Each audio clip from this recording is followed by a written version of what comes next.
Prinsipe, yan. Sama-sama na tayo dito mga mahal naming prinsipe. Tulungan na tayo sa pagkakaisa na to. Kami po kasi ay nangihinayang doon sa mga nagrarally kung bakit hindi nyo man lang mabanggit na ang reactivation ng ating central bank para mapakinggan ng lahat. So anyway, nandito po kami para siwalat ang lahat at ang mga sasabihin ng ating manahari ay abangan dahil napaka-importante po nito. Maging ang ating mga manonood, huwag niyo pang palagpasin ang mga pagkakataon na to. Tapusin niyo po ang video at paki-like and share. Shout out nga pala doon sa ating mga administrator, ng mga ating manahari sa Luzon, Visayas at Mindanao. Sa Cebu kay Deputy Director natin, ating Vice Chairman Leandro Johnson, at sa ibang mga lugar from Region 1 and Region 18. Maraming salamat sa gabing ito at nandito ang ating mahal na hari na magbibigay sa atin ng buhay para sa ating pagbabago sa ating mga sambayan ng Pilipino. So, ibigay na siguro natin. Mga OFW, Ma'am Digna, ang Jubilee, magsama-sama tayo dito. Wala nang bangayan. Ito ay drama lamang ng Diyos para siguro may purpose sa atin. Sino ang nakakaalam nito? Huwag tayo mag-away-away. Ito na po ang ating mahal na hari, His Royal Highness, Majesty, King Tiburcio Villamor Marcos Talano Taguien IV. Magandang gabi, mahal naming hari. Una sa lahat, nagpapasalamat muli ako sa atin mga gamay at kay Apo Jesus, God, Allah, Elohim, El Shaddai, Yahweh, Jehovah. In you, O Lord, we trust. Alpha, Omega. Dito ngayon, siguro, dapat lamang na talakayin namin kung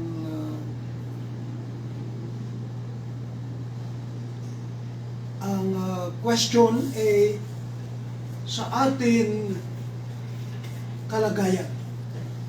Dahil sa Bangko Sentral ngayon, nakikita ko, wala rin tayo mauutangan dahil may hitkawan dito sa shores natin. May konting gusot. Umutang ka sa ibang bansa, kokontrolin ka.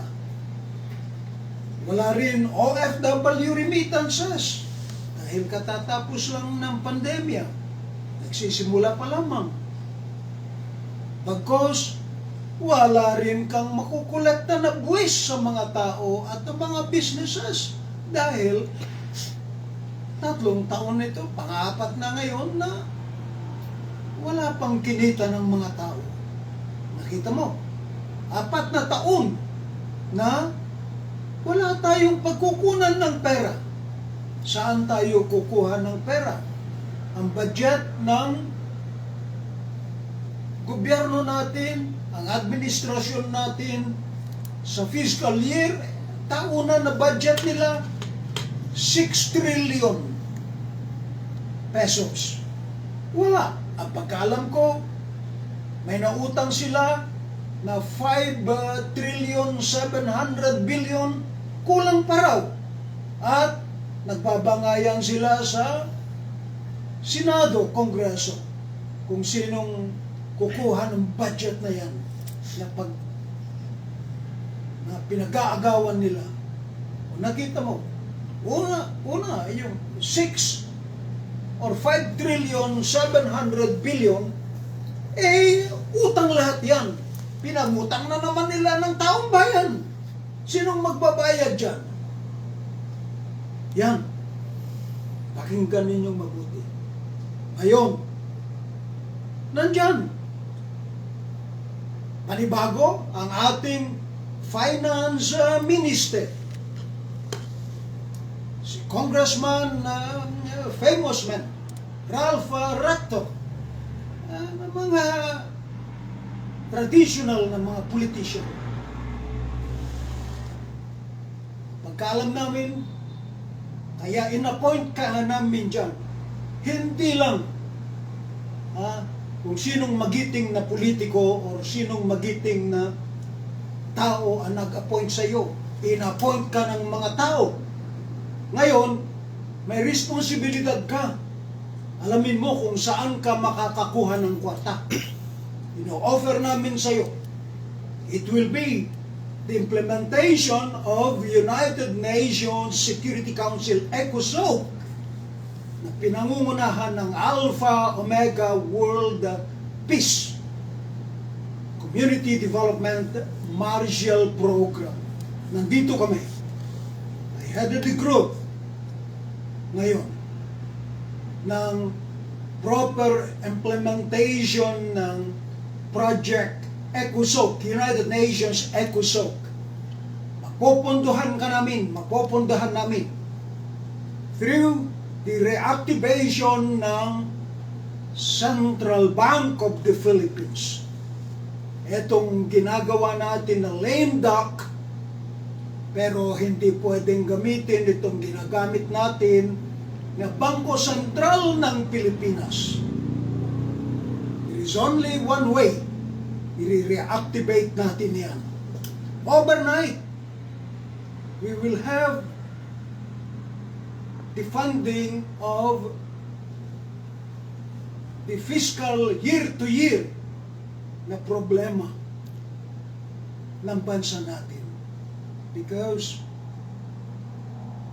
the reactivation of the Central Bank of the Philippines that had all the assets all over the world, and nandyan ang ginto natin. We have our gold to back up our monetary system of central banks. So, wala tayong problema. Hindi natin uutangin ng kwarta natin. At nandyan ang kwarta. Our beloved Secretary, Congressman Ralph Recto, come. Sit down with us. We'll provide you with the funds. The President knew about this because alam niya. The President, I respected him. And I'm his older brother. You have to understand, we appointed you because we believe you can manage and you have the means and you are smart enough to sit down with us. So if you cannot do it, then let it be. Get out from that position. Because we cannot tolerate anymore. Don't wait until after ang taong bayan ang kakastigo sa inyo. So we are here to help the process. And I'll be more than ready, willing, and able to support our government.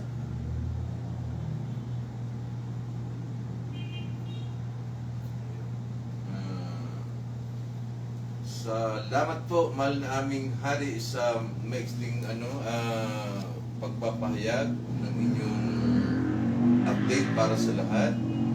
May mga tanong po sila, mahal na hari, kung marami pong magtatanong kung hanggang kailan ba, dahil nga po sa sobrang hirap na po ng buhay ng mga kababayan natin mga Pilipino. Umiiyak na po sila, halos ng iba nasa ospital, doon na naninirahan dahil sobrang lubha ng karamdaman. Kaya ito po ay pinapaabot namin sa inyo dahil sobrang hirap na po talaga ng buhay ng bawat mga Pilipino na nasa baba. Okay lang po yung mga nasa posisyon ngayon, nasa kanilang budget. tinatanong nila kung kailan daw po ang reactivation ng Central Bank. Basta sinasabi namin sa kanila, yung reactivation is before December na nanggaling po sa inyo.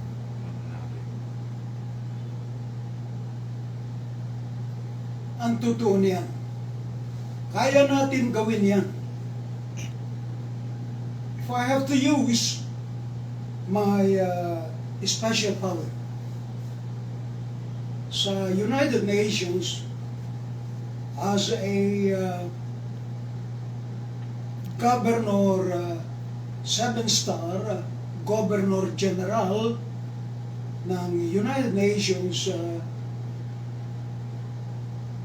Security Council, through the chain of command, I'll probably be able to request and demand, which I did. And that was the reason why ang other countries, as many as 14 countries, are helping us today. Nandito sila sa shores natin. Because being a United Nations 7-star Governor General, allied and unallied Supreme Commander, directive ko yan. It's a sovereign directive na pupunta sila dito sa shores natin dahil pinag-aagawan na nila ang bansa natin. Gusto na nila na China wanted our country, Russia wanted our country, Japan could have been interested, and the US government would like to have our country as well. Oh, nakita mo, China, 24 na islands ang nasakupan na niya sa atin. Ang Japan, interesado sila sa Visayas region. O, ang Russia, Kremlin, interesado sila sa Mindanao. Ang Luzon, Amerika naman. Gusto ba ninyong mahati tayo completely? May sovereignty tayo. Hindi mahahati yan. Look, nandito ngayon lahat ng mga visiting forces agreement. Walang gera na mangyari sa buong mundo. They are here to support us. 14 countries. It's through my direct, sovereign directive. And anong pinadala nila ng mga sundalo nila rito? They are the peacekeepers and peace officers. Natoka nila sa United Nations. Makita niyo naman, bakit kami naka-uniforme ng ECOSOC and nandyan ang United Nations? Because tayo dito ng mga Pilipino, ang commitment ko sa United Nations being a Supreme Commander, 5,000 to like about 10,000 na peacekeeper, peace officer. Ngayon, hindi natin ipapadala yan sa ibang bansa. All of those people na makita ninyo na naka T-shirt ng ECOSOC, na may United Nation, they are our peacekeepers and peace officers. Babae o lalaki. So, you can imagine, there is a reason behind, we are all here. Even the other countries na nagpadala ng sundalo dito sa shores natin, those are the peacekeeper and peace officers na toka nila sa United Nations sa may kusot na bansa. Kasi may kusot tayo ngayon dito. May konting problema tayo rito sa bansa natin. So they are all here to support us. Walang gera na mangyayari dahil pinoprotektahan nila yung sovereignty natin. But ang yaman-yaman kasi natin dito, may ginto tayo, may diamond tayo, may oil, gas, petroleum, and the most advanced na enerhiya called deuterium. pagkayaman-yaman natin na Pilipino. Dapat ang makikinabang dyan ang buong 100 million plus na Pilipino na hindi lamang sa mga magigiting na mandarambong o magigiting na mga politiko at mga kaalyado nilang namumuhunan, siya lang ang nakikinabang sa atin at ginagawa tayong 99.9980 hirap. Sa 1%, 20% ang meron lamang. Mabibilang mo lamang yung meron. Papayag ba kayong ganyan? Huwag kayong papayag. Ayun. Maliwanag doon sa mga nagsasabi at naniniwala na may gera na darating, ang ating emperor at ang ating king si Villamor Marcos na ang nagsasabi na wala pong magaganap na gera. So, Brother Julie, may sasabihin po ba kayo tungkol sa ating sa aking panawagan, kasi manawagan tayo sa ating mahal na presidente. Total Marcos era na tayo ngayon. Sige Brad. Magandang gabi sa iyo. Gabi po sa lahat.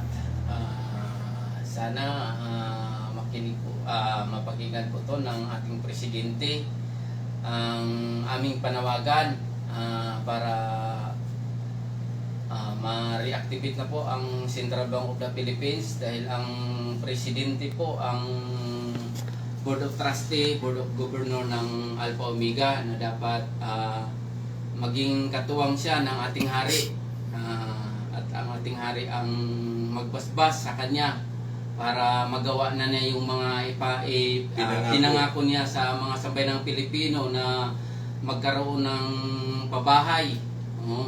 At kung ano pa naman ang gusto na gawin ng ating presidente, nakasuportar po ang ating hari para magkakaroon po ng mga proyekto na gustong gawin po ng ating presidente. Credit po to sa kanya yung gagawin po ng ating hari. Sana po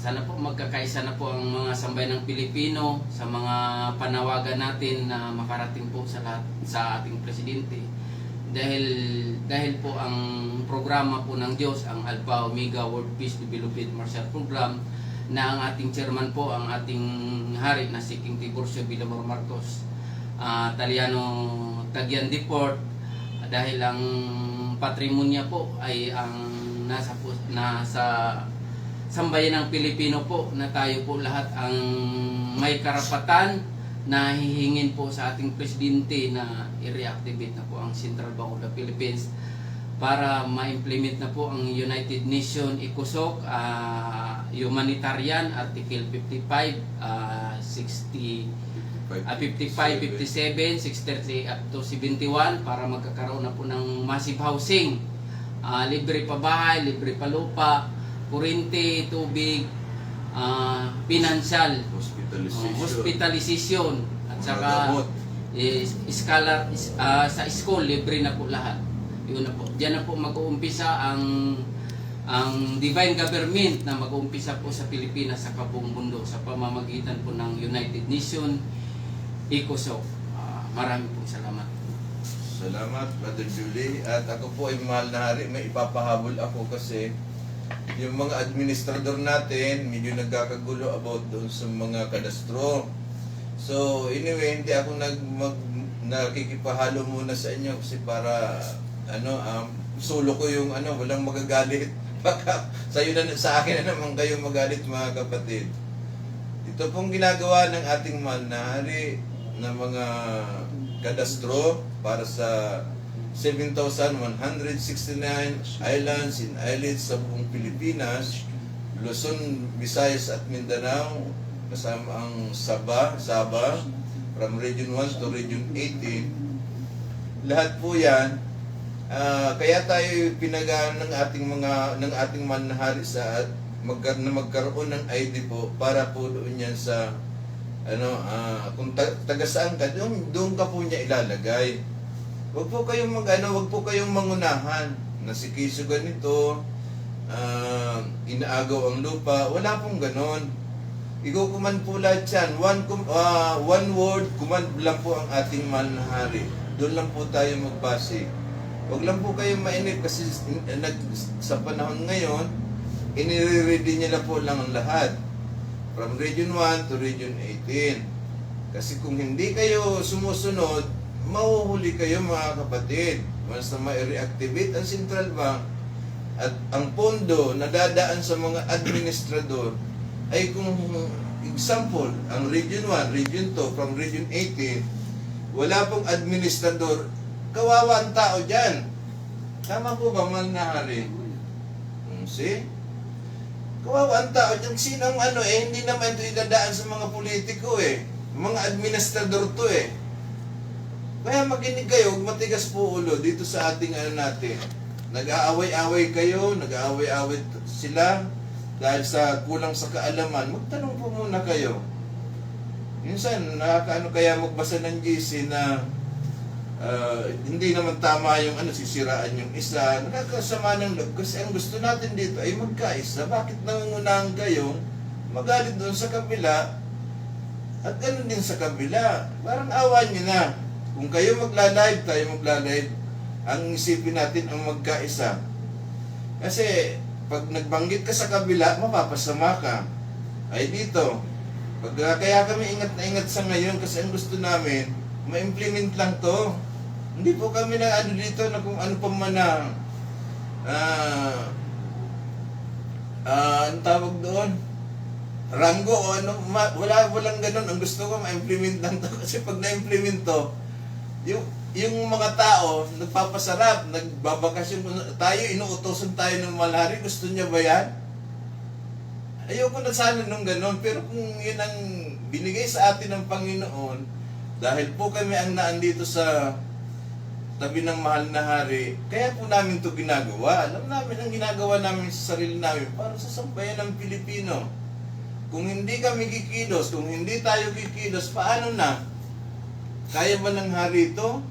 Ay nasa Last Will and Testament, ang ating mahal na hari ay sole signatory lamang. Hindi niya dapat ang suporta ng taong bayan ang kailangan natin. So po tayo, mag-asikaso po ang bawat isa. Nauna, wag na pong fake yan o iwanan nyo na po yung mga ganong muto. Wala pong mangyayari sa ating lahat. Mananatil tayong bugos pag ganyan ang kaisipan nating lahat. Yun lamang po. Maraming salamat po. Brother Edgar, may katanungan lang po ako sa ating mahal na hari patungkol po sa recruitment. Go ahead po. Ng ating military, 1 million ang i-recruit nila. Sama sa Navy, Air Force, Army. Kung saan po nila kukunin yung budget na yun sa 1 million na i-recruit nila. Yan, siguro, kanina maganda yung takil, nawawala yung sinasabi ni Tata. Sinasabi ko, Tang, ikaw na ba? dapat lamang na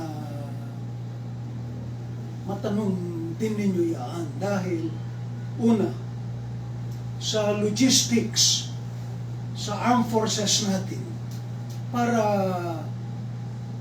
sa ngayon ang armed forces namin, Army, Navy, Air Force, Marine, Coast Guard at ang kapulisan natin, isali mo na pati mga security guard, detective. Wala pang 400,000. Dito sa Asia, tayo pinakamaliit. Pagkos, ano ang logistics natin? May advance ba tayong mga magaganda ng mga baril? Meron ba tayong mga mahuhusay na amphibian? Meron ba tayong mga barko? May mga frigate ba tayo? May mga destroyer ba tayo? May mga submarino ba tayo? Meron ba tayong Ilan bang mga helicopter natin? Ilan ang eroplano natin? Nakita mo, these are all the logistics. Ilan-ilan lang ang mabibilang mo. Mas mahusay pa ang Indonesia, Malaysia,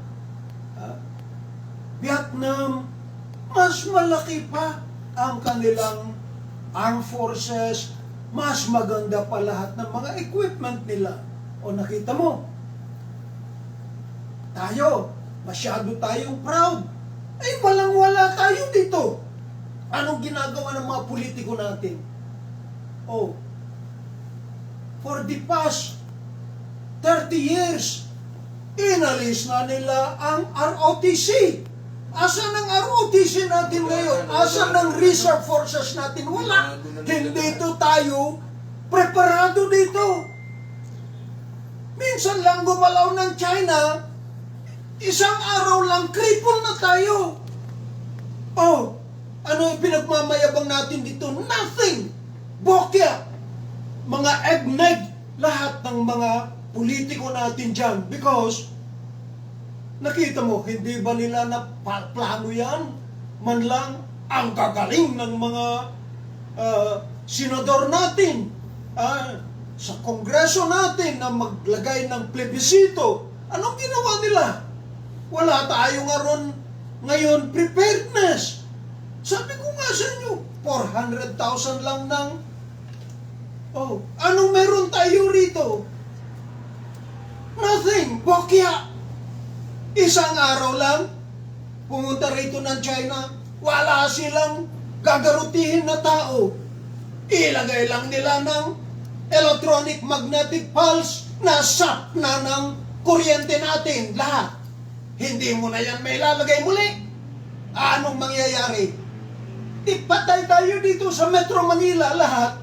Walang mga grocery, walang mga gasolinahan na, walang tubig. Oh, di-cripple tayo overnight. Magpatayan na dito sa buong Pilipinas. Kaya wag na kayong payabang. Okay, lalo kayo na nandyan sa Kongreso, wala kayong ginawa, kundi Senado, nagbabangayan kayo dahil sa pork barrel ninyo, mga senador, Jesus Christ, 2 billion na pork barrel. May project pa kayo? Congressman, 500 million. Oh. 500 million? Jesus Christ, ano ba kayo? To like about 1 billion? Nagbabangayan kayo riyan. Hindi ba ninyo na-foresee?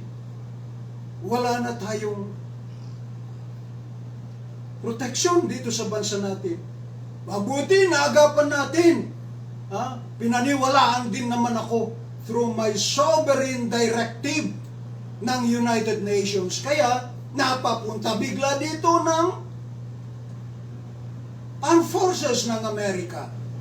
Inoverrule ko kasi kinansala na ni Digong ang Visiting Forces Agreement at ayaw na niya makialyado sa Amerika. Eh kung hindi, malaking problema po natin dito sa bansa natin. Tama. Oh, nakita ninyo. O ngayon, nandito lahat ng 40 na Visiting Forces Agreement. Mga peacekeeper, peace officer, walang gera. Protektado tayo ngayon dito. Ngayon, we have to beef up ang armed forces natin, ang Army, Navy, Air Force, Marine, Coast Guard, ganun din ang kapulisan natin. Mag-recruit tayo. We'll have a total of at least 1 million plus.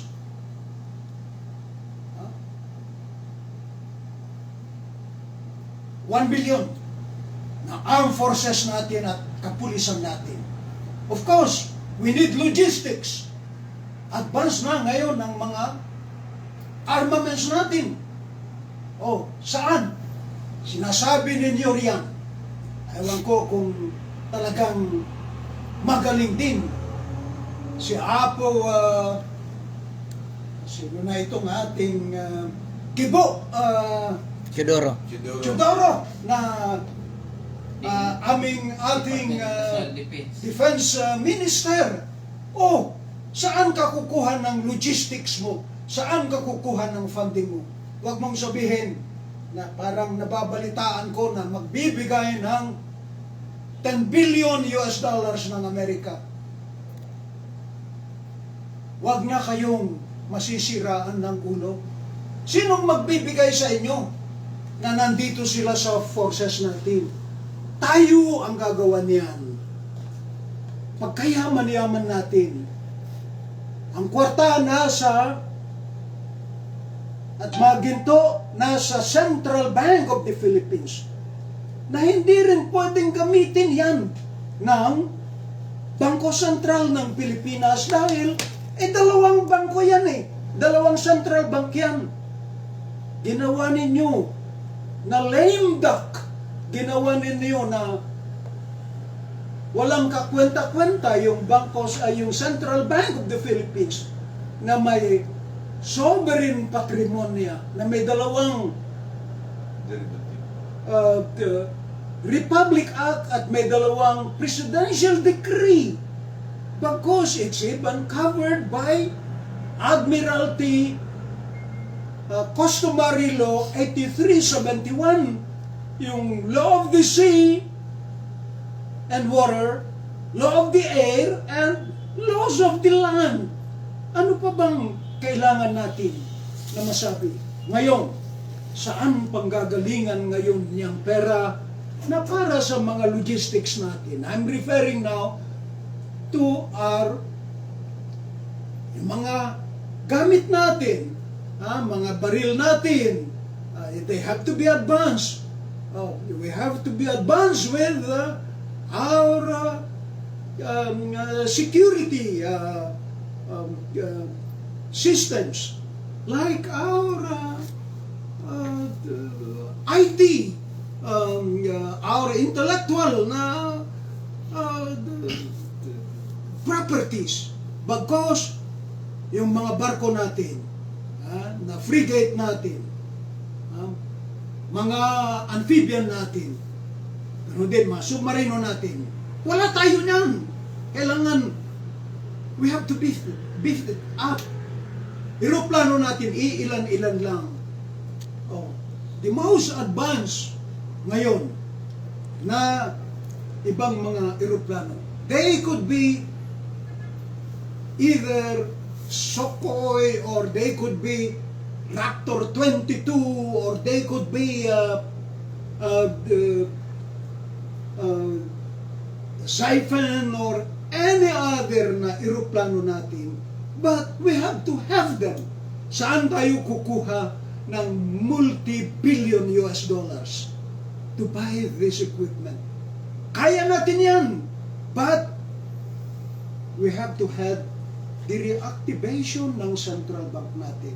I'll provide you with all these logistics. Saka, sa kabutihan ng armed forces natin, will pick it up with their salaries. Ganun din mga pension nila. Maganda yan. Para wala tayong problema. We have to beef up a real, massive na recruitment na ginagawa ninyo na ngayon. Ginagawa na ng armed forces natin at ang gobyerno natin. Meron tayo ng pera. I can assure you, we can immediately put this all together. I would ask Gibo Chudoro, our defense minister, to sit down with me, and our finance minister, Ralph Recto, come sit down with me. I'll be able to get even our best advisors, like Manong Juan Ponce Enrile, to come and sit down with me. Ma'am Imelda Romualdez Marcos, to sit down with us. And I will ask even our former president, Joseph Estrada, to sit down with us. Or GMA, Gloria Macapagal Arroyo, to sit down with us. I'll ask the executive secretary to sit down with me.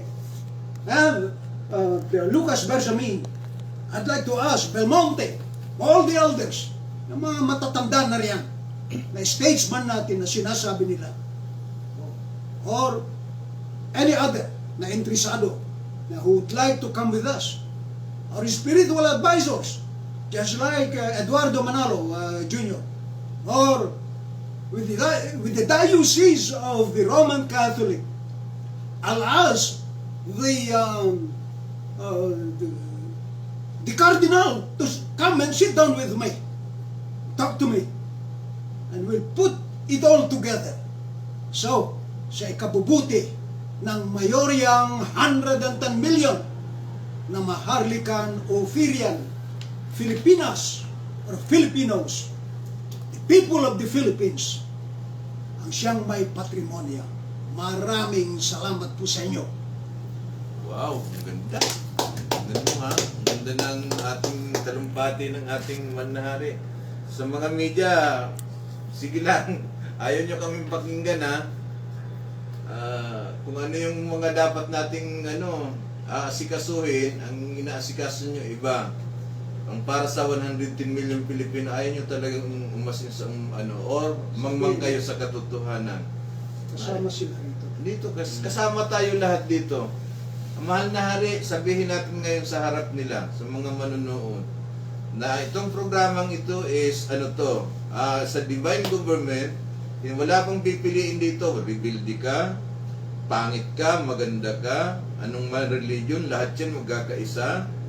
Hindi nga po pwedeng dito. Lahat ng mga dito, magkakaisa po. Hindi po pwedeng hindi susunod. Kasi kung ang nangyayari gaya ngayon sa lahat ng mga religion na nagkakanya-kanya po ang tao, mahal na hari kanya-kanyang paniniwala. So pagdating ng isang religion, hindi na pakikisama. Ano yan ganito yan paano na tayo nito? Pero kung isang religion lang tayo, lahat tayo magkakaisa. Ganun din. Ito yung ugat ng kasalanan dito sa ating mundo ang politika at ang religion. Dahil sa alipin sa atin, nangaalipin, iilan lang yan. Yung dapat nating alipin, sila nangaalipin ngayon. Kuha niyo ba yan? Anong sabi ni Andres Bonifacio? Yun sabi niya nakahanda ako mamatay sa sarili kong bayan. Dahil sa katotohanan na yan. Kaya sila may mga revolto ngayon. So, gawin natin na magkatulungan po tayo rito. Hindi tayo dito nagkakanya-kanya. Military ka man, civilian ka man, rebelde ka man, anong klaseng rebelde ka, anong klaseng religion mo. Come on, sumama kayo dito sa ating programa, sa ating mahal na hari, sa Alpha Omega. Ito po yung napakagandang adhikain nating lahat na magbabago sa kabuhayan at para tayo tubusin niya sa kahirapan at sa pang-aalipin sa atin. Come on mga kapatid, makinig na po kayo. So, yun lang po ang aking masasabi. Maraming salamat po sa lahat. Mahal na hari, may sasabihin pa po kayo. Brother Jolie, may dudugtong pa po kayo. Nothing. Pastor, please come on. Pastor, alip po kayo. Para magbigay po kayo ng mensahe para sa lahat. Dahil dito, hindi tayo nagbibiruan. Hindi tayo pwedeng maglukuhan dito. Sa lahat ng mga wala pang administrator ID, come on, mag-asikaso na po kayo habang hindi kami nagsasawa sa kakapaalala sa inyo. Pumunta lang po kayo dito sa ating mahal na hari at sa ating visit dyan sa ating Vice Chairman Leandro Dunson, Sir Julie, at sa akin or kay Pastor. Sige lang, kay Pastor Lito. Okay, So, Pastor Lito, kayo salamat po muna. Sir Edgar, Tatang, King Tiburcio at Brother Julie sa mga napakagandang pinag-usapan natin ngayong gabi. Si Vice Chairman Leandro Johnson ay sa kasalukuyan na sila ngayon ay nagmi-meeting din sa Cebu. Mayroon nga daw doon mga katanungan kasi binabalita daw doon na si King Tiburcio ay patay na. Pinapatay nila si King. Buhay na buhay ito. Alive si King. Ayan, ang ating hari. Napakalakas pa. Patay ka na naman. 77 years old pero mas ang lakas-lakas. Bakit siya malakas at bakit siya pinapalakas ng Panginoon? Kasi mayroon siyang mission Kailangan mo nang maganap ang nais ng Diyos na maganap sa bansa natin. Kung kaya ang laging panawagan dito, walang iba kundi ang reactivation na ng Central Bank. Yun lang po ang tanging pag-asa natin. Kasi kung hindi po ma-reactivate ang Central Bank, magpapatuloy na mamayagpag ang mga nasa kapangyarihan, mga politiko, kaya nila dinideny at ayaw nilang pakinggan ang reactivation ng Central Bank. Kasi through Bangko Sentral ay doon sila nakapagkakamal ng korupsyon. Tinatago nila sa mga Pilipino, sinasabi nilang nangutang sila, Utang pero ang na totoo, naman. wala silang inuutang. Mayroon ba tayong napanghingan, nagbayad? Wala. Kasi hindi naman pwedeng utangin ang sarili mong pira. Pira yan ng mga Pilipino na tayo Mga ay interest po yan ng iba't ibang bansa. niloloko nila, dinadaya nila tayo, nililigaw nila tayo upang manatili na sila lang ang nanginginabang sa dapat na makinabangan ng mga Pilipino. Maraming umiiyak na, nagugutom na, napakamahal ang bilihin. Bakit napakamahal? Kasi hindi po ito'y pinapayagan na mailabas na mga biyaya na ito na inaalok na ito. Nandito si King Tiburcio Villamor Marcos Tagian IV. Sabi nga siya ay willing and able na gawin, ipatupad itong programa na ito, pero hindi niya ito kaya. At kailangan niyang tulong ng mga mamayang Pilipino. Sambayan ng 110 million na Pilipinos. Kung paano na tayo ng mga Pilipino ay nagkaisa na ibinoto ang presidente si Bongbong Marcos, ito, pwede rin natin pagkaisahan na tulungan. Siya po ay may dala natin sa Central Bank kasi andoon sa Central Bank ang pag-asa upang ang mga Pilipina hindi na magutom. Wala nang iiyak, wala nang homeless, wala nang sabi nga tinatawag na squatter sa ating bayan. Ang ginagawa niya rito ngayon kung bakit siya nag-iipon ng napakaraming administrator, kasi ang gusto niya mangyari, lahat ng Pilipino ay pantay-pantay. Ang mga lupain na yan na malalaki na kinamkam ng mga mayayaman at mga politiko, kukunin, pero hindi naman ibig sabihin na bubuwiin niya sa sarili niya. Kukunin yan upang ipamigay din sa sambayang Pilipino. Yung mga Pilipino na walang bahay, hirap na hirap, hindi alam kung may mga nakatira sa mga danger zone. Dito marami kami nakikita dito na nasa kalsada natutulog, kawawa. Pilipinong sabi nga homeless sa sariling bayan, samantalang mga Pilipino pala ang nakalagay sa patrimonya na tagapagmana ng lahat ng ito. Kaya tayo, ulitin ko po, magtulungan na tayo, sama-sama tayo. Ipanawagan na natin ito sa Pangulo, sa senador, na sila nagbabangayan, nag-aaway-away, pinag-aaway-awayan nila kung paano nila hati-hatiin ang pera na nauutang nila. At ang mga Pilipino ay inuuto lang sa 1,000, 3,000, 5,000. Nag-iipon na sila ngayon dahil malapit ng eleksyon para bilhin naman ulit ang inyong mga buto. Mga kapatid, mga sambayang Pilipino, huwag na tayong paloko, huwag na natin hayaan na patuloy tayong sabi nga linlangin ng mga nakapwesto, kasi kung ganun tayo parang napakababa ng ating pong dignidad. Sa halagang 5,000 o 500, 1,000 ay saludo na tayo sa mga politiko, tuwan-tuwa na tayo sa mga politiko. Kaya tayo kami nandito para nga ito lagi panawagan. Alam niyo kung bakit kami napipilitan mag-live? Kasi maraming beses na itong inalok sa mga mainstream media. May mga binayadan pa para lang i-publish nila. Kinukuha lang yung pera ni Tatang. Ayaw nila i-publish kasi ayaw nilang malaman ng mga Pilipino ang katotohanan. Kaya ito kami, walang takot na nananawagan sa inyo. Magtulungan tayo, sama-sama tayo. Ipanawagan natin ito sa lahat ng bansang ito ay mayaman, hindi mahirap. Hindi na dapat na nagugutom ang mga maralitang Pilipino, maliliit na kababayan natin. Maraming salamat sa inyo at i-share po nyo itong video na ito sa mga kaibigan nyo, sa mga nasa ibang bansa, sa OFW. Panawagan ito, hindi na nila kailangan pang magkahiwa-hiwalay ang mga pamilya. Narito na nag-aalok ng tulong pinansyal at silang po ang makakatupad ng 1,000,000 pabahay na pinapangako ni Bongbong, wala siya maibibigay na pabahay hanggang matapos ang kanyang termino kung hindi po siya makikipagtulungan kay King Tiburcio Villamor Marcos. Maraming salamat po sa inyo. Yun, ganda. Maraming salamat, Pastor. Linawin lang po namin sa lahat na ang Alpha Omega po ay hindi nangangagaw ng property. Ito pong lupain na to ay pag-aari ng Diyos, pag-aari ng may likha sa atin.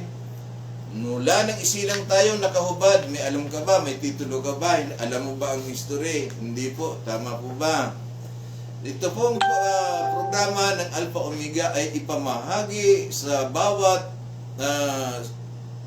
Pilipino, mahalikan operyang Pilipino, para walang mahirap. Ganyan ang ibig sabihin ng Panginoon, na wala siyang anak na mahirap. Bakit pinaghirap? Nang dahil dito sa ating mga binubutong Board of Trustee, Board of Governor na ating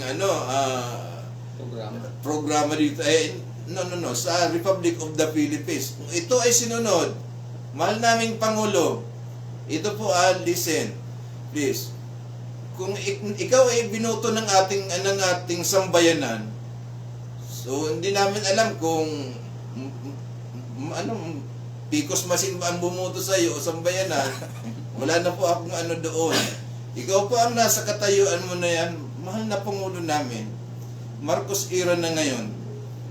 Ibalik na ang Sundan niyo po ang kagustuhan ng taong bayan, hindi yung kayo po ang nasusunod. Parang awa niyo na po, malaking pananagutan niyo yun sa Diyos. Sa mga telebisyon, kung ano-ano mga kabulustugan ang pinapanalabas nyo. Yung programa ng Alpha Omega na para sa 110 million na Pilipinos, bakit hindi nyo ipalabas? Bakit ayaw nyong ang ating mahal na hari? Tulungan nyo po kami.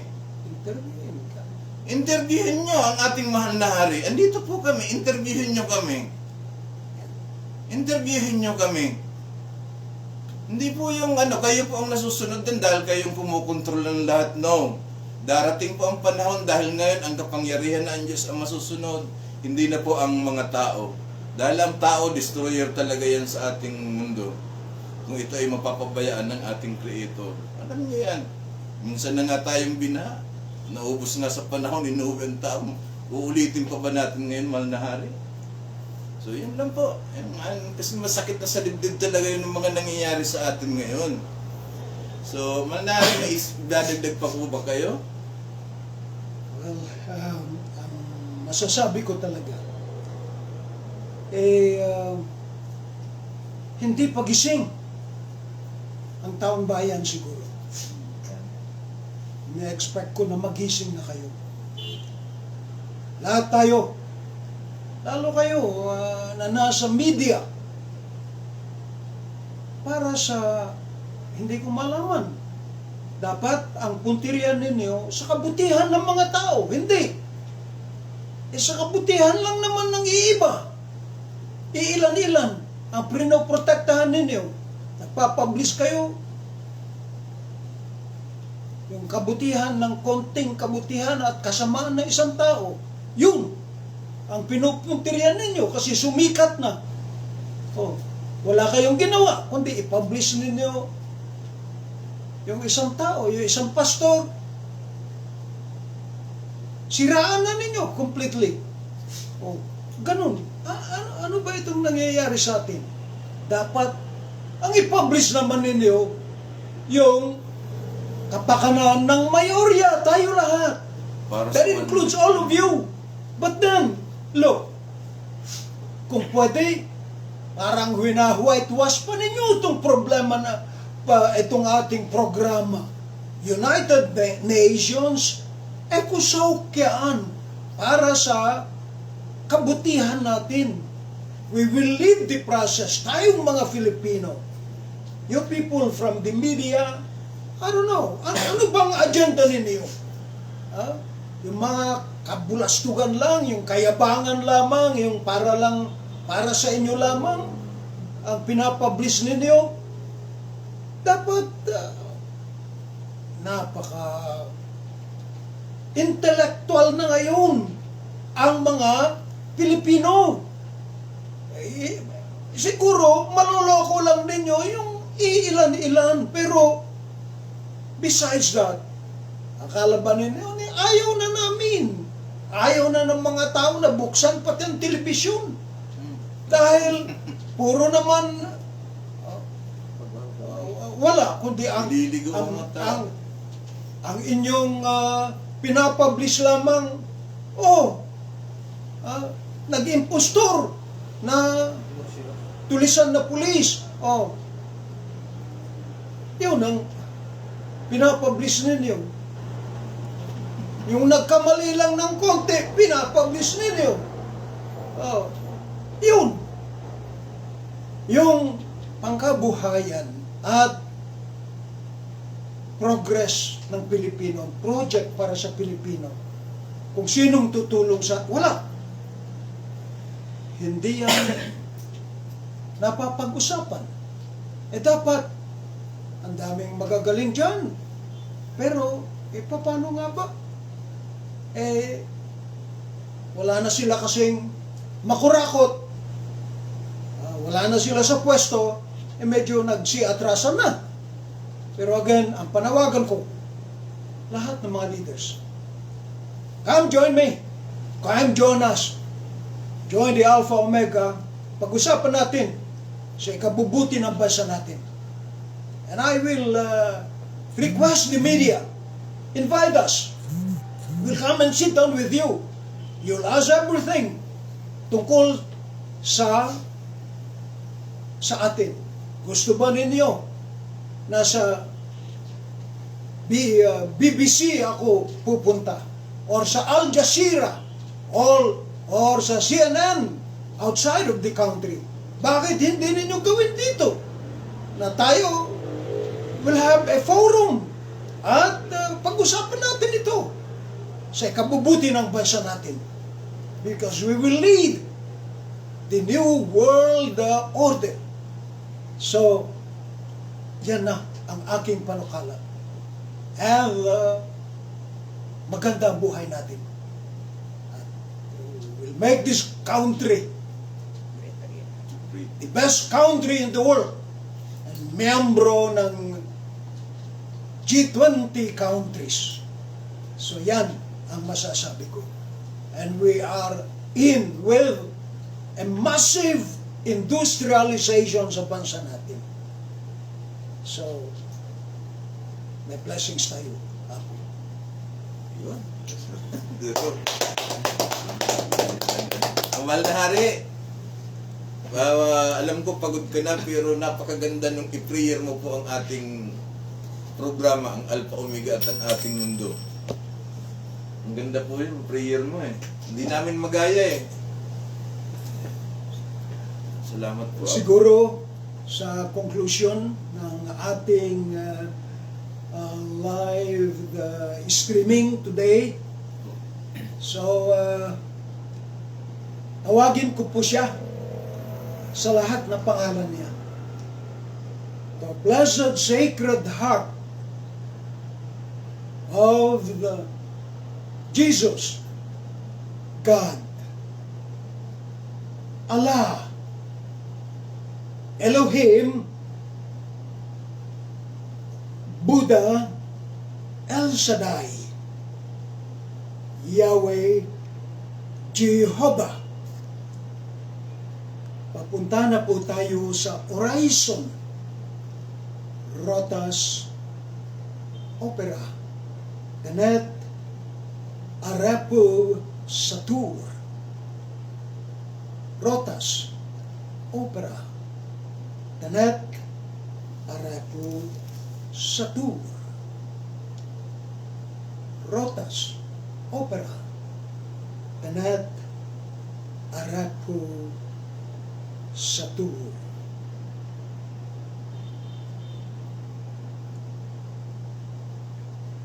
To our Blessed Sacred Heart,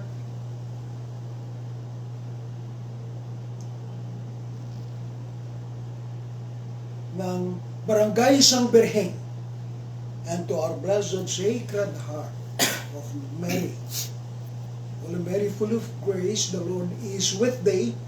Blessed are thou among women, and blessed put thy womb, Jesus.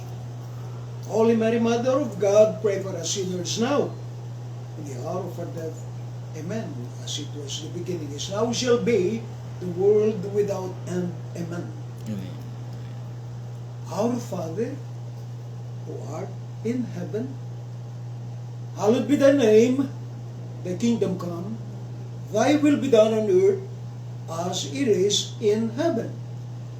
Give us this day our daily bread, and forgive us our trespasses, as we forgive those who trespass against us.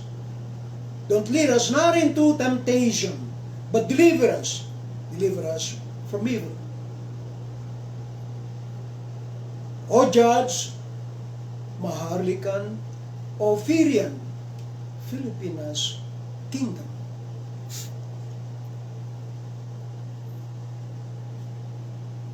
Henry Maurice Dabis Dab, Omnipotente, Law and Value, Anuit Coeptis, Nubusurdo Seculorum. In you, O Lord, we trust. Alpha, Omega. Salamat po. Dahil ngayon is our weekly obligation linggo for guiding us, assisting us, protecting us. And you are with us at any time, at any place, at any given time. Salamat, binigyan mo po kami lahat ng maganda na health. Physically, mentally, emotionally, morally. More so, yung kinakailangan po namin, hindi po ninyo kami pinapabayaan. Nagpapasalamat po kami sa inyo. Christ King, we worship Thee with our whole heart, soul, and mind, adoring Thee on bended knees, and begging grace with all mankind, to reign with Thee for all eternity. Kami po lahat po kami, isang bayanan, isang mundo. Kami po lahat, mga pari natin, mga pastors, mga monsignor, mga archbishop, mga cardinals, our pope, our elders, mga patriarch natin. Tayo po lahat, kami po lahat, humihingi ng kamay mo. And with all your blessings, O Lord, we adore. Kami po nagpapasalamat. Alpha, Omega. Amen. Amen. Amen.